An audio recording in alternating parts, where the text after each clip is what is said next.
நான் 1 cup basmati rice எடுத்திருக்கேன் தேங்காய் புலாவ் செய்கிறதுக்கு. தேங்காய் புலாவ் நான் 1 கப் பாஸ்மதி ரைஸ் எடுத்து வச்சுருக்கேன். இன்றைக்கி தேங்காய் புலாவ் செய்ய போகிறோம். என்னென்ன தேவையான பொருட்கள் பார்க்கலாம் வாங்க. எங்கள் வீட்டில் இதான் மதிய லஞ்ச்.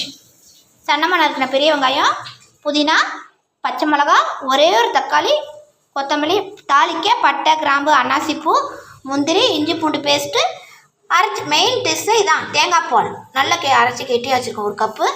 தேவையான அளவு உப்பு. இங்கே இருக்க பாஸ்மதி ரைஸ்.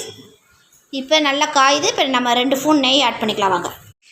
நல்லா நெய்யும் எண்ணெயும் காஞ்சிடுச்சு. இப்போ நம்ம எடுத்தது ஸ்பைசஸ் ஐட்டங்கள் பட்டை, கிராம்பு, பச்சை மிளகா. எந்த பொடியும் ஆட் பண்ணாமல் அப்படியே புலாவ் இறக்குறப்ப தான் புதினா கொத்தமல்லி போடணும். ரொம்ப டேஸ்ட்டாக இருக்கும் தேங்காய் புலாவ். நல்ல வெங்காயம் ப்ரௌன் ஆகிடுச்சு. இப்போ நம்ம 1 ஸ்பூன் இஞ்சி, தக்காளி, இஞ்சி பூண்டு பேஸ்ட்டும் தக்காளியும். இப்போ பாஸ்மதி ரைஸ் போட்டிருக்கோம்.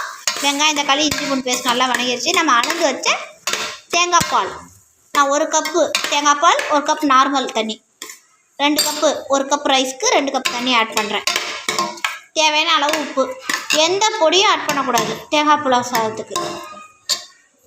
ஃப்ரெண்ட்ஸ் இங்கே பாருங்கள், தேங்காய் புலாவ் சாதம் ரொம்ப டேஸ்ட்டாக பொலப்பொலப்பாக ரெடியாக இருக்குது. நல்லா நெய் மிதக்க சுட சுட ஆவி பறக்க. இப்போ நம்ம புதினா